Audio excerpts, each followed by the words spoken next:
Daniel Bove, welcome to the Pacey Performance Podcast. Thank you for giving up a little bit of time while you're in Vegas to have a chat.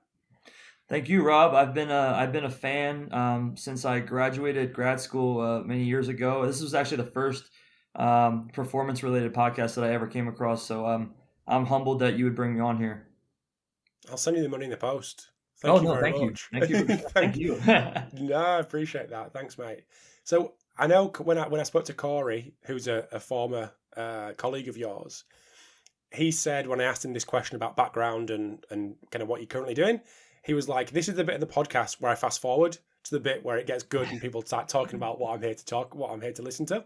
So we'll keep it reasonably brief, but I think for me it's always an interesting little segment just to get to know the person, get to know where they've been and what they're currently up to. So if you wouldn't mind, Corey, if Corey's listening, he can fast forward this next bit because he knows anyway. But over to you.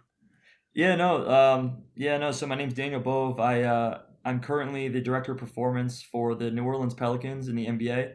I started out, actually, my career was, I graduated from Penn State. I worked in fitness and actually had a CrossFit gym for a couple of years full time before I went back to grad school because I wanted to pursue working with athletes, which is what I actually went to college for. And then came out of grad school, worked for the Atlanta Hawks for a few years as an assistant strength coach and applied sports scientist, and then left there to become the director of performance of the Phoenix Suns, which is where I actually met and hired Corey to come aboard, and now I'm in New Orleans. So it's been a fun journey in a brief amount of time, but I'm enjoying it.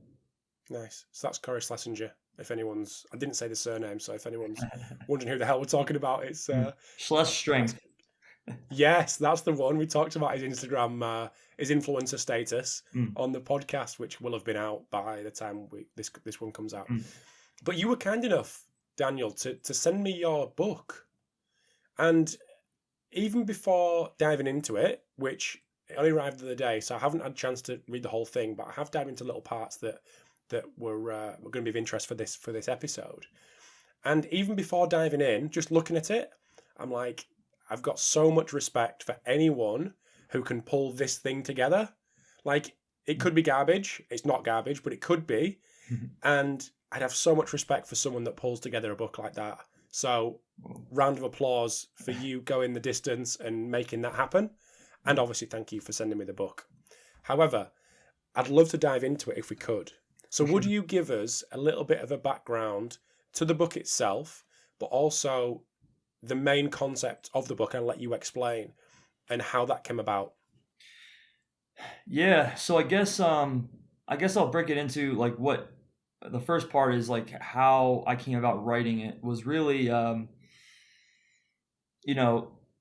think, putting thoughts on paper is probably the best way to solidify and really like just look at your thoughts and your philosophy. So during when COVID hit, like everybody else who wants a side gig, you have a ton of time, and because of the protocols in the NBA, we weren't actually allowed to leave our hotel premises in a bunch of cities that we were at. So you had a ton of extra time when you're on the road because you're in some cities for 3-4 days. So that's a lot of time to spend thinking and like learning, reading, whatever you want to do. And I used it as a time where I really wanted to solidify like my process and my philosophy, and really just look it over and put it on paper. And it didn't even start out as like, I want to write a book. It was really just putting it on paper. And then it kind of spiraled into this thing that, I talked to a few people, and Corey being one of them, and he's like, put a book out. So that's kind of how it came about. A lot of the concepts that were put into the book started definitely when I was with the Atlanta Hawks, is when I started to use quadrants as just a visualization tool. And I always found that quadrants, when you're talking to someone who doesn't really know data science or doesn't really know the intricacies of sports science, but you show them a plot with an X and Y axis, they pick it up pretty quickly, especially when you're showing multiple athletes on that plot. So it became a really easy way to communicate with front office, really easy way to communicate with the coaching staff who maybe aren't as data savvy. And so it was a really good visualization that told a story. And I think most visualizations, like the whole goal was to tell a story, and that's exactly what it does. I started using, quadrants to display workload really at the beginning, acute and chronic, like, when that was hot 5 or 6 years ago. And, whether it's good or bad, and I know people have kind of come, they've moved away from certain aspects of acute chronic. I still think like acute and chronic in their own regard are cool things to look at. Whether or not the ratio means anything is another whole thing. But in terms of displaying workload, I think they're really valuable tools. So anyway, flash forward, it became more about then, I started to think of this concept of, okay, like where a guy's current load status is, where they are from a stress standpoint, both acute and chronically, does that ever dictate how I train them, how I work with them in the weight room or decide to not work with them in the weight room or on the court, wherever.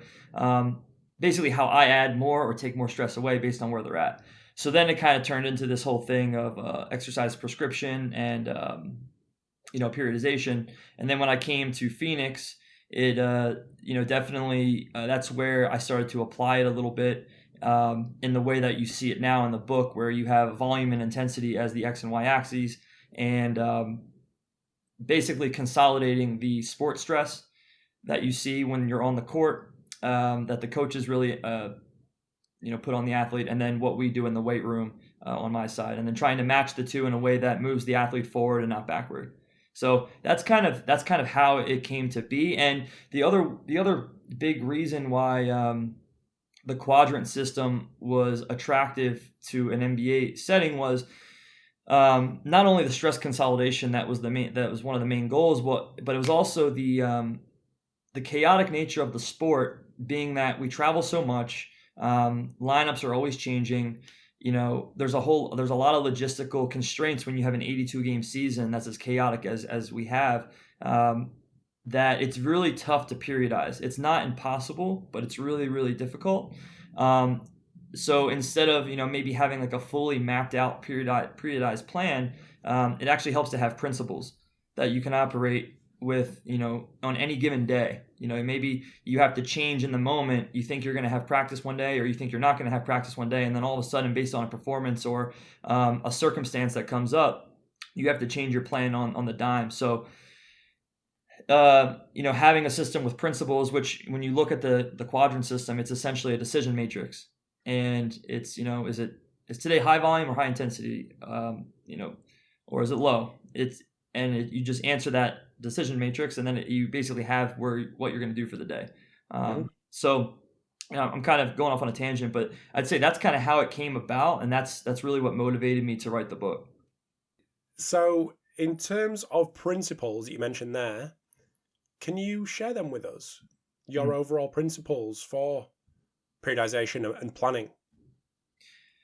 Yeah, well, so for the quadrant system specifically, when you're trying to talk with, I would say sports science and like the principles of sports science and just, overload and load in general really is kind of foreign to the culture of the NBA and basketball. I think as a sport, it's very new. So when you're talking to, technical coaches and about load in general, it's just very foreign to them. So what I think has been a really good way to bridge the gap and kind of move them closer to what we're trying to do is to just talk in using the variables of volume and intensity, keeping it very simple. And then, obviously volume and intensity can mean many different things, depending on what volume metric you choose or what intensity metric you choose. But, starting really basic to try to create that relationship between sports medicine and the sport coaches. So principles wise, when we're talking about, building quadrants, focusing on those two variables on any given day, and then letting the sport dictate what we're doing in the weight room, instead of vice versa. Because, I've worked with people, I've worked on staffs where maybe there's times when we don't always think that way. It's more so like, I need to validate what I do, so I'm gonna, force feed my style of training on this day, even though it probably doesn't match what's going on the court.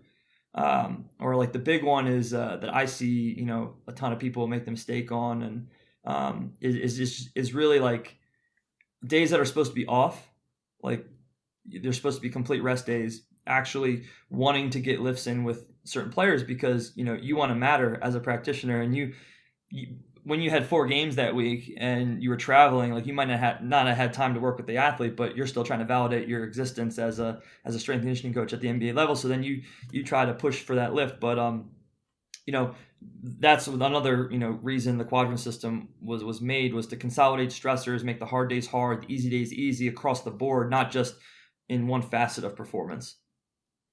So from a planning point of view, to try to marry those up and do what you said there, actually take the technical and tactical work and fit your S&C and your role and what you're there to do around that. How do you do that? And obviously use this system that you're talking about here, but from a day-to-day, like almost, I suppose, minute-to-minute point of view, how do you specifically do that? Yeah, great question. It definitely it's always going to be different based on the coach you work with. I've worked with coaches, and I talk about this in the book a little bit, but I've worked with coaches that like to plan a month out. I've worked with coaches that like to plan a week out, and then I've worked with coaches that they don't really know what they're doing until the night before, which is funny. Like I think to some people, especially people in low frequency sports where maybe it's like one match or game per week, maybe that's crazy to them, that like maybe you don't know what you're doing until the day before. But the NBA, and I used to think that way. I used to get frustrated with the fact that I couldn't block periodize in the way that I wanted to do it based on all the Verkhoshansky books and all the stuff that I read growing up or when I was getting into this profession. I got frustrated I couldn't do that. But when you really get into the NBA, you realize how crazy the 82 games can be with the travel, with the athlete you're dealing with, and the sport itself. You actually become understanding as why you might be planning a day or two ahead of time, or maybe the day of. So what I do currently, it's really easy, and that's why using the decision matrix is I think it works really well. For instance, if you're using just time on feet as a measure of volume, which I think is, when communicating to the coaching staff, is one of the best things to do. How long are these guys going to be on their feet on the court? And while it's not a one-to-one match, the correlation is pretty high with time, at least in basketball practices and games. Like, how long were you on the court? And it's going to correlate very highly with volumes of work, like distances and stuff, if you were to track with an LPS. And then what I tend to do is ask a coach how long we're going to go. Okay, what's today going to look like from a timing standpoint? Talk to the development coaches, the guys, the coaches who work on an individual level with the athletes. I talk to them about, okay, how long do we want to go today? I give my feedback where they want it. If they say, we're going to go 90 minutes practice, maybe 20 to 30 minutes of an individual session, and then we talk about like whether or not that is good or bad for the athlete on that given day. But these practitioners, these coaches, a lot of them have played the game, and they know exactly how these athletes feel, and they actually make really good decisions without having GPS or LPS data to back it up. It's really impressive, like what some of these coaches can do just based on their experiences. But that being said, they answer the question about time, and then I move on to like, how intense is this going to be? Are they going to touch live basketball today?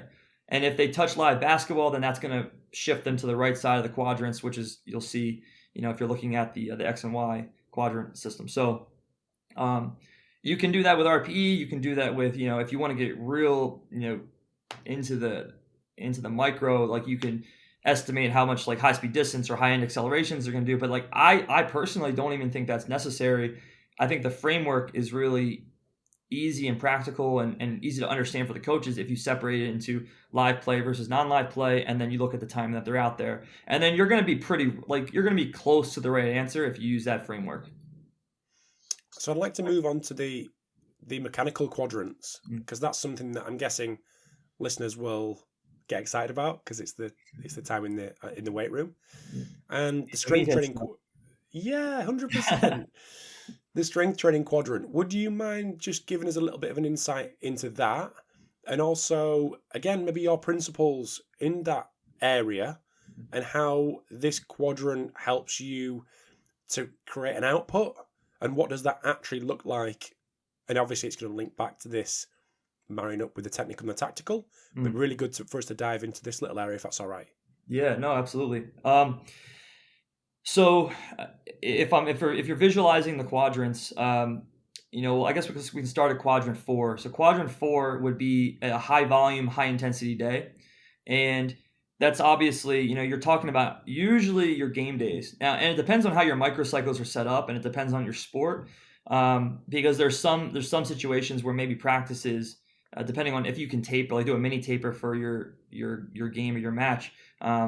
Maybe your practice volume and intensity could be higher than your games, essentially, if you have time to recover. Basketball is not as much like that. Your game days are usually your hardest days if you were to look at everything together.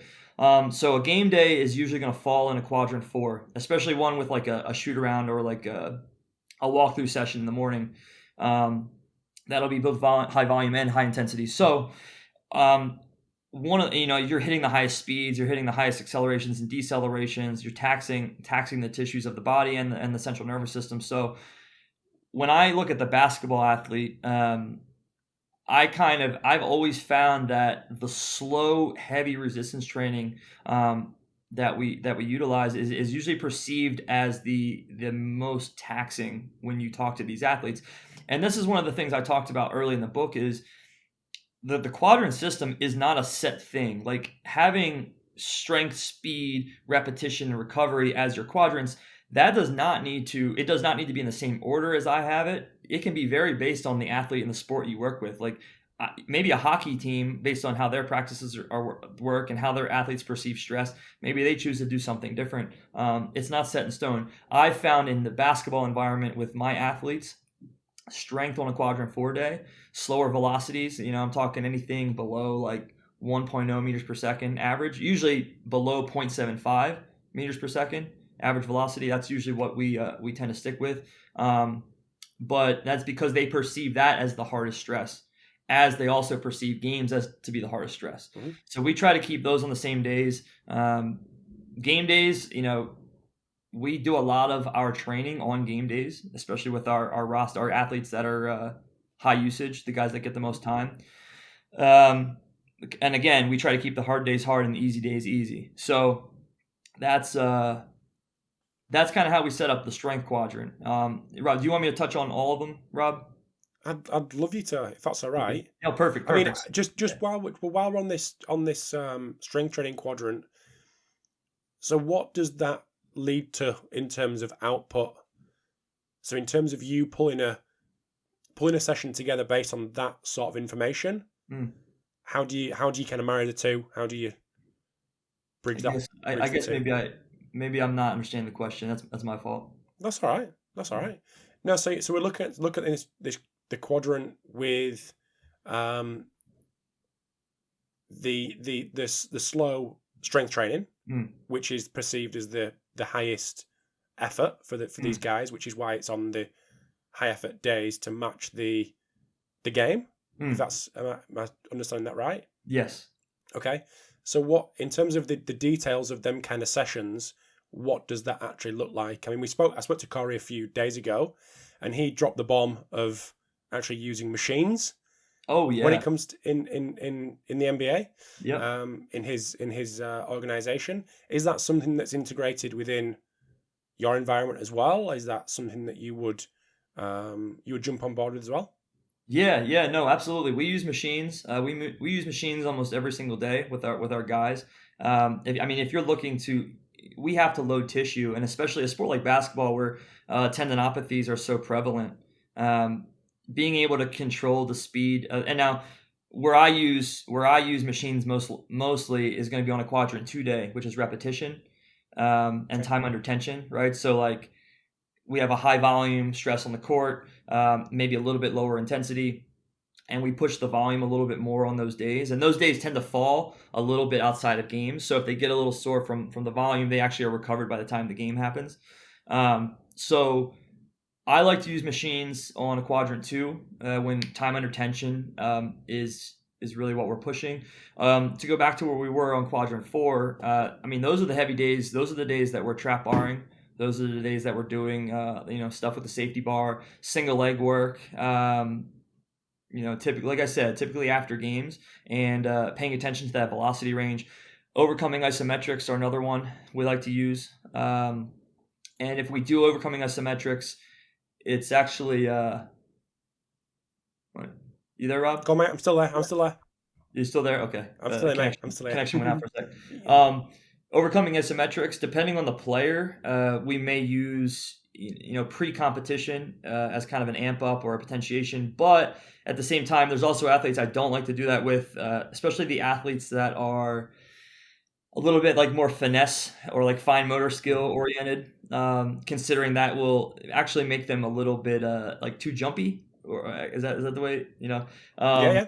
Maybe one that really relies on that like fine motor skill won't want the potentiation that perhaps one of our centers or our wings might, that needs to kind of get up off the ground, really move, and have that CNS firing. So so overcoming isometrics, slower heavy resistance training on quadrant 4. Machines not as much, but we definitely use the compound lifts that I mentioned. When we move down to quadrant 3 is usually on the sports side, is going to be high intensity, lower volume.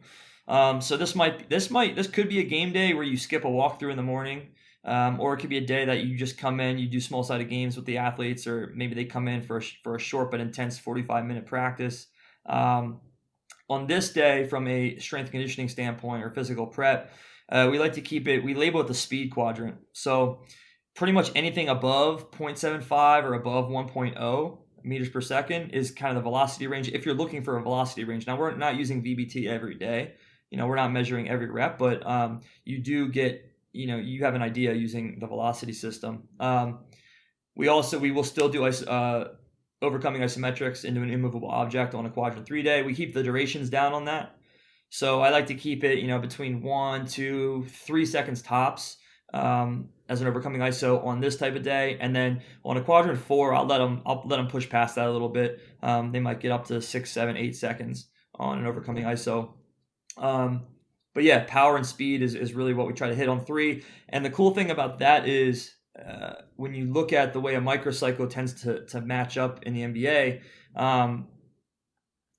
quadrant 3 days fall really nicely before game day. They tend to be lower volume, but there's that intensity there. So when guys are getting prepped for the following game, let's say a team's working on transition defense, they're hitting really high speeds that day before the game in really low volumes, but they're hitting those speeds. So it's an intense but short practice, and that's a great day to match some of the speed work and the power work that we do in the weight room from a physical prep side. And then, last but not least, we have quadrant 1, which is recovery, low volume, low intensity. And that's usually full rest or, any recovery modalities that myself and the staff really think the players need. And that would be typically the day after the game? Typically the day after the game, that's correct. Okay. So because games are so close together, mm-hmm. How do you kind of I know this is going back to what we discussed at the start, yeah. But how do you manage that in terms of using these 4 quadrants that you've just outlined here? Yeah, no, that's a great question. And I think this is where having a really good, strong relationship with the coaches and being able to communicate well with them it's so important, because you do need to, if you're trying to map this out the right way, we can do it the day before and we have to change. We have to be ready for the environment to change. But looking a week or 2 out really helps from a programming standpoint. So being able to look at the schedule and again, focus on principles, what's like when we're traveling, what's the most important to us when we're traveling? The microcycle duration changes in the NBA where you might have, sometimes you have 3 days between games. Some days you have 2 days between games and then 1. And then sometimes you have back-to-backs. So you have a game and then the next night you play a game. So you have to look ahead in the schedule and you have to kind of, again, focus on what's important, what you're trying to get out of it. And, sometimes, you're looking at who you're playing, what are the teams you're playing. Are you going to be on the road? What time is the game? You're looking at all these factors and then you're making a decision on what kind of quadrant should that day be? On the court, should it be low volume or should it be high volume? Or should it be low intensity or high intensity? And this is where that decision matrix really helps when you're talking to a coach about what do you want? If we have 3 days between a game, maybe it makes most sense to go off day. quadrant 2, which is going to be high volume, but they can hit a lot of repetitions. A lot of kind of like a walkthrough or, a technical session. And then we hit those high intensities at the speed that they're going to experience the next day for the game on the third day. So going basically like if it's a three days between games, recovery, repetition, speed, and then you hit your game. And then obviously, adapting if it's two days between. But like I love quadrant 3s as a potentiation for the game to come. So whenever possible, I like to throw those in there. So does that answer your question, Rob? Absolutely, 100%. I'm just interested. I don't know if you hinted at it there and it was just the phrasing or what, but would you change depending on the opponent that's coming up next? So if you're coming up an opponent that is, I don't know, you're battling for a playoff position, for example, would you then periodize and plan things differently to someone that's just lost 7 on the bounce? I think I don't know if it's that. I think more so like how physical the matchup is. Okay. How physical of a matchup it is, what's the style of play for the team to come in? Are they a team that likes to get up and down? Do they hit a lot of possessions per game? Or are they a team that really slows it down and like it's going to be really a grind out like physical matchup? So I think when I say that, that's more so what I mean. But yeah, I mean, shoot, like I think everyone would love to get to the point, where you're looking at tactically like those kind of things that you mentioned. Mm-hmm. Mm-hmm. Nice. Let's move on to the metabolic quadrants, if that's okay. Sure. Would you let's dive in. So extensive and intensive.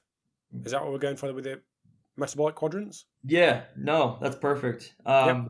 Yeah. So this is an interesting one, and like I kind of battled back and forth with these ones because they change depending on the athlete you're working with. If you're looking at the high minute rotation players, they're not conditioning during the season. Like that's just they're playing 82 games. That's their conditioning. Yeah. So when you talk about the intensive and extensive work, and that means things to different people. Like what someone calls intensive, I feel like those are buzzwords now. They like, are 100%. People say intensive and they mean this, but maybe someone else means this when they say it. So when you're talking about conditioning, at least when you talk about basketball, you're really talking about the guys that are not playing all the time. You're talking about the lower bench guys. So, so like intensive, it would actually fall on a quadrant 3 day. So low volume, high intensity, and those tend to be like those alactic aerobic circuits, the ones where maybe you're doing a med ball circuit where it's just repeated explosive efforts. And so the goal would be basically to train alactic capacity is what we're hitting on those days. And then when we look at the quadrant 2 on that, it would actually be an extensive. So for this, you're either doing stuff that's extremely aerobic. I mentioned the book, like one of the things I've used for quite a while is like 180 minus your age as a heart rate to train at for like long, slow distance training. And that that's a really good way if you're not trying to make the guy too tired and you're really just trying to like flush a little bit. That's a good way to do it. But then also if you're actually trying to push a stimulus on a quadrant 2 day, I mean VO2 max and above, for anything that if you're really trying to get a training stimulus, you might want to do some intervals in that area. So yeah, that's kind of how I came up with quadrant 2 and 3 with the metabolic quadrants. But if they have a high volume, high intensity day on the court, they fall in 4, and then I actually don't push any conditioning with them. And then if they're in 1, I don't push any conditioning with them there. So it's really how can I say this? Like it's a very polarized system. That's right. Yep. So I keep looking down just to remind myself which quadrant's which. So please, your listeners. God help your listeners, Rob. No, don't be silly. No, it's cool. It's easy to follow on. I've just written them down, so I'm just making sure I'm saying the right thing. Saying the right thing. So you'd pair your aerobic work on your quadrant 2, which is your repetition, time and attention day. Yep, that's right. Okay, and just remind us what the flip of that would be. So the quadrant 3 would be the so low intensity. So that would be high intensity, low volume, and that's usually speed or power work on the mechanical side, and then usually we're doing like alactic repeats Yeah. on So that day. so example sessions of the latter, what you just said there, what would that be? You mentioned the long, slow stuff at this quadrant 2, Mm-hmm. but what would quadrant 3 look like? Quadrant Conditioning 3, quadrant 3. really med ball circuits, right? Where Josh said that. we're Sorry. doing Yeah. yeah, repeated med ball throws. You might do that's the big one. I'm not gonna hit. I really try to avoid too much impact on that day, so I'm not really doing anything with plyos or if I do, it's gonna be on a soft surface of some sort. But usually med ball variations, things like that, or I'm not opposed to even jumping on a bike and doing some alactic repeats there, some sprints. So. Mm-hmm. You mentioned plyos. Where does that fit into? Where does that fit into this model? Yeah, that's a great question, and I thought about that when I was kind of going through it, and I think it would fall on a 3 or a 4, but only in the off season. We don't really hit those during the season. I think leading up to training camp, plyos for this population are great, but once you hit training camp and what they're doing on the court is basically plyos every day. So I think if you were going to put it anywhere, it would be in it would definitely be the 3 or 4, the 3 or the 4. And I mentioned that in the book. I do talk about jumps being kind of, whether it's a plyo or not, like just the jump training in general, I think goes really well on a 3 or 4 day. Okay. When I spoke to Boo Scheck-Snyder a couple of years ago, he mentioned about jumping athletes, so basketball athletes would obviously fit into that, about this kind of not hitting your plyometrics, but this low intensity, high volume style jump training throughout the season. Is that something that you would do or not? So like I think we call those aerobic plyometrics, where it's like, yep. maybe you set up, dozens of low level hurdles and it's just, 20 minutes on the clock. We're going to do different variations of hops. If we do that, we usually do it on the turf. Obviously, take a little bit of that impact away, that ground reaction force. But that's still something we do leading up to the season. That's actually one of our main ways to train leading up to training camp, is actually increasing that volume of that elastic ability. So, we get guys on the turf leading up to off season, and we get them hopping and increasing the volume. Like, so during the accumulation phase leading into a season, actually, monitoring that volume and building it up. But I would put that would fall really well on a 3 during the off season. But I could also see it being justified as a 2 because of the volume being a little bit, and it's lower level. Like you're not doing more than like 50 or 60% effort. So I could see it falling on a 2 or a 3. And I think it doesn't matter as long as you can justify where and why you're using it, right? Mm-hmm. Absolutely. Yeah. So I want to finish off with 15 or 20 minutes, because I think this will be a nice little discussion around force plates. And you published a paper with Jake Schuster, I can't remember when that was, maybe last year, maybe the year before, around the use of force plates in the NBA, which is a very nice structured paper on the different uses of force plates, where people might use them or where people do use them, the kind of metrics people may dive into depending on all them areas. Has anything changed in your mind around the use of force plates since then? And if so, what's changed?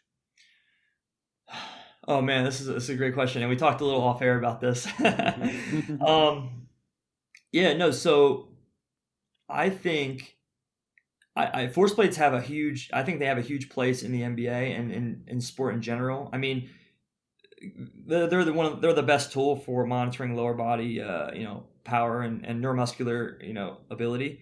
I love it because, well, first of all, our players, we're in a jumping sport, so it really applies to my sport. Guys know how to load and unload. They know how to do it quickly, and most of them know how to do it well. So it's something you can repeatedly do, and it fits the culture of our sport. It's repeatable. It's very low skill. So, obviously it gives you the neuromuscular, readiness stuff. And for profiling purposes, it's great. So like when it comes to draft selection or, just looking at prospects, it's a great tool to use to profile athletes and compare. I do think it has been, and maybe I'm to blame because I put out some tweets that kind of went viral or whatever, and about force plate and how I use them and the metrics I like and whatever. But I do think it kind of became, I think it's sometimes over, how can I say, overemphasized as a part of a program and its importance and its ability to make change. I think it's a cool way to understand how athletes move and what strategies they use to load.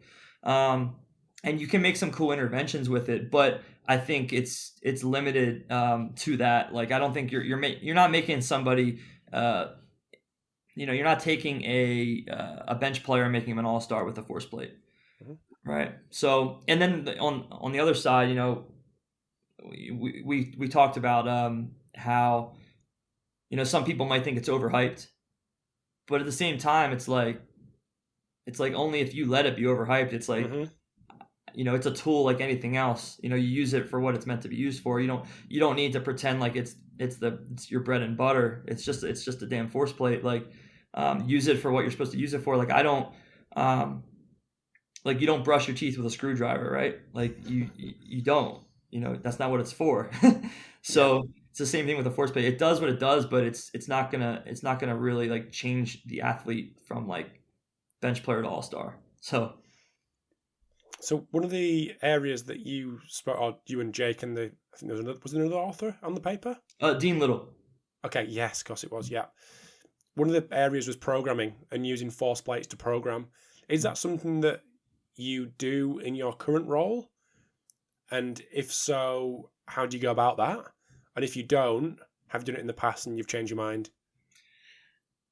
Yeah, no, we definitely utilize it in programming, and we have a big enough database of athletes that we've tested where we can really dive deep into certain profiles and what certain strategies look like and what they lack, and do a needs analysis of each athlete. And I do think, shoot, like, I don't know if you knew Ty Terrell, but Ty Terrell is he's an assistant strength coach with the Atlanta Hawks, and he was on a podcast recently. I can't remember which one it was, but he talked about the force plate and the ability to look at the counter movement jump and just the phases of unloading and then the propulsive phase, and how to change direction you need to be able to load and unload. I mean, if you don't go through somewhat of a range of motion, like you're not going in any direction. So knowing how knowing how an athlete loads vertically is super important, even when you're talking horizontal and transverse or any type of movement, lateral, whatever it is. You got to be able to load that lower body. So it's a great way to see how athletes do it, what their strategy is, like how fast is the contraction, how much force are they putting in, and what is the rate of the force being put in, and then are they able to create a ton of force at zero or force at zero velocity, and understanding how those play into performance and movement. I think that's what's funny is like that's where the tweets were coming from. When I was writing the tweets, what I was really trying to do was, in my opinion, it was really for me, it was like Post-it notes for me. Like, I'm writing down my ideas, and if I can fit them into the characters of a tweet, it means I think I understand what I'm talking about. You know what I mean? So the metrics I tweeted about are the ones I care about. Like, I like contraction time. I like counter movement depth, which aren't the sexy metrics. Like, counter movement depth and contraction time aren't that sexy. Jump height's not that sexy, but they tell you a ton about the strategy that the athlete's using. And then you can train those strategies based on the athlete. And this gets back to the programming, based on the athlete and what you're trying to accomplish. For instance, a guard, like, maybe, I'm not saying a ton of counter movement depth isn't good, but if you're going to have a ton of counter movement depth, you better make sure you're able to do it quickly. And you're able to produce force at the bottom.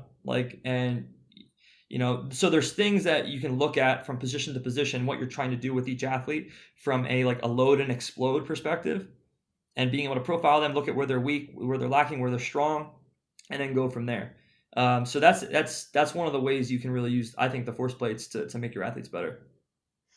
My next question was going to be around the kind of movement squat depth and why that. But what were the metrics that you mentioned? Jump height. Contraction time is a good one. So what are you learning from contraction time? What's that? What are you learning from contraction time? Just basically how quick their neuromuscular system can fire. Okay. But mainly, if you want to dive deeper into that, eccentric duration, and I like that. I actually like that from a readiness standpoint. That's a good one to use if you're just looking at fatigue. I love force at zero. I think for athletes who need to change direction, I think being able to apply force and have stiffness at the bottom of that contraction of the braking phase, I think is super important. So force at zero is another a good one that I like. And then impulse is king. At the end of the day, impulse is what allows people to jump. So, force over time. So I think those are my go-tos, is really just looking at those. Those are main ones. I mean, we can go deep, but there's other ones we use. But I think for simplicity's sake, those are the big ones. So from an injury screening point of view, are they still the same metrics that you're diving into, or is there anything additional in that area? Again, another area that you dived into in the paper with Jake and Dean. I think that's when you really start to get into the asymmetry stuff. Okay. That's when from a performance standpoint, I mean, asymmetry it's cool and all, and like you definitely flag guys when you see big discrepancies, but that's when you really start to focus on the asymmetries of both the eccentric loading, concentric, and landing portions of the jump. And then if you have a ton of baseline data and you do it consistently, you'll be able to take some real cool insights from that. And that's the other thing, is like, how often are you doing it? And I've been on team, and this is really, it's team by team from what I've seen. And I've gone up in the frequency that we've tested. I've gone down the frequency that we've tested. And a lot of it has to be sensitive to the culture of your team, culture of your organization, what's important, and then how much you're throwing at the athletes, because these guys have a ton of things being thrown at them, and they play 82 games. So it's hectic, and sometimes you may pull back on the force plate testing, or you may push another form of testing or whatever, but it's got to be environment specific. But as far as the injury stuff goes, yeah, that's where the asymmetries come in, and hopefully you have a really good data set for baseline info. Has force plate testing always been, no matter which area you're actually looking for when you're testing on force plates, but has it always been a standalone event, or have you tried to integrate it within the gym sessions themselves? I've done both. It's been its own thing where guys know, like, okay, today's a force plate day, whatever. And then there's days where it's actually built into the programming. Okay. And, whether it's, sneaky or not, like, even labeling it activation and not like force plate testing can sometimes help. Like, you write on the whiteboard, or, you have it on the TV screen, like activation, like counter movement jump, right? And it doesn't sound like testing when you call it activation. So, but I mean, guys, these kids are smart. They understand, and they know they're testing at the end of the day. But I've done both. I love to integrate with training as much as possible, as long as I'm not, potentiating them before. A lot of them have their standardized warm-ups that they do, and they have their prehab stuff they do. They have everything before the session, and I like to really, because that's consistent, that's standardized, I like them to test after that, but as part of their training session. Mm-hmm. Last one, rehab. Anything additional there? I think so. Dependent upon the rehab. Okay, cool. Yeah. Cool. And how much info, or what info are you actually feeding back to your athletes? Ooh, that's a touchy one, because, and this is one of the things that me and Corey just talked about last night, actually, when we were hanging out. You definitely do a case by case. There's times, a lot of nights we actually test on game days.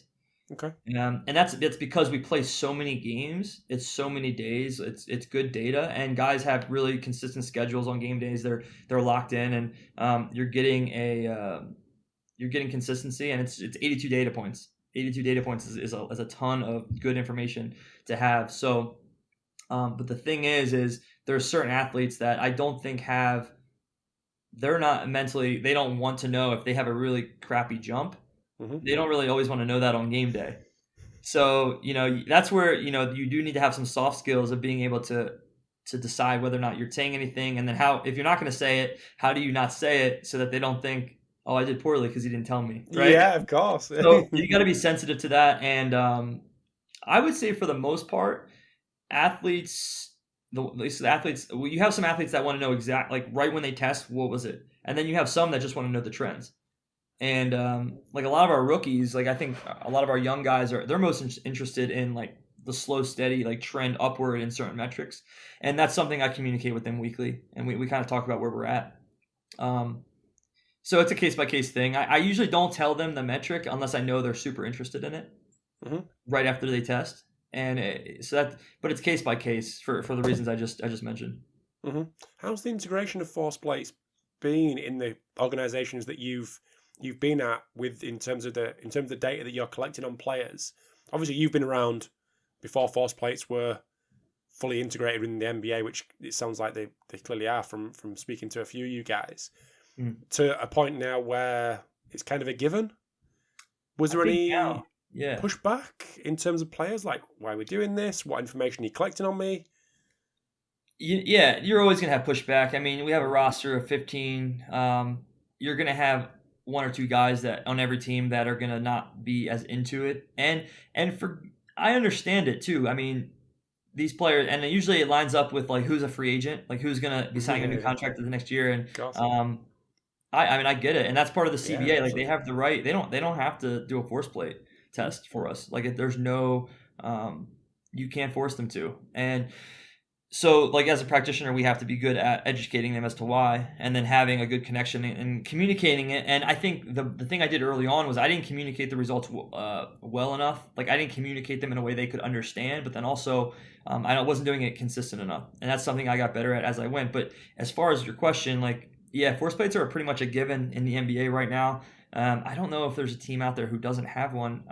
Maybe there is, but when I was with the Atlanta Hawks, we used the Opta jump. That was like our original, and then we moved into the force plates right before I left. But yeah, I'm pretty sure everyone's got one now. Nice. Well, last but not least, the important stuff. Where can people get the book? Oh man, so it's on my site. My company's name is athleteframework.com. So there's a shop there. You can check that out. Follow me on Instagram at Daniel Bove. I post a lot of stuff related to the quadrant system and whatnot, and then Twitter at Daniel Bove as well. Have you got the bug? The book writing bug to want to do another one? Is there anything else in the pipeline? Nothing in the pipeline right now, but I'm sure I'll get the itch. I mean, it was a fun process, but also, we actually, so another fun tidbit. We just had our second child back a couple months ago, and my goal was, like I'm getting this book done before the kid comes, because once the kid comes, I can't do shit. Yep. So, and I made that happen, and my wife is super grateful that I did. Yes. But I think when the time comes and I'm inspired again, because it really started out of inspiration. It wasn't like a mechanical, like robotic thing that I did. It was like, this is just fun, and then it kind of it turned into putting a book out. So I'm sure the time will come again where I'll get back to writing, but I don't know what it would be, and who knows? It could be a completely different subject. Cool. Daniel, thank you very much for giving up an hour of your time to have a little chat. Apologies, as we're getting later into the evening, my throat is slowly dying, so apologies there for the raspy nature of my voice. But yeah, thank you very much for giving me your time while you're in Vegas. Good luck while you're there in Summer League, and I'll chat to you soon. Appreciate your time. Rob, thank you so much for having me on, man. Pleasure, mate. Speak soon.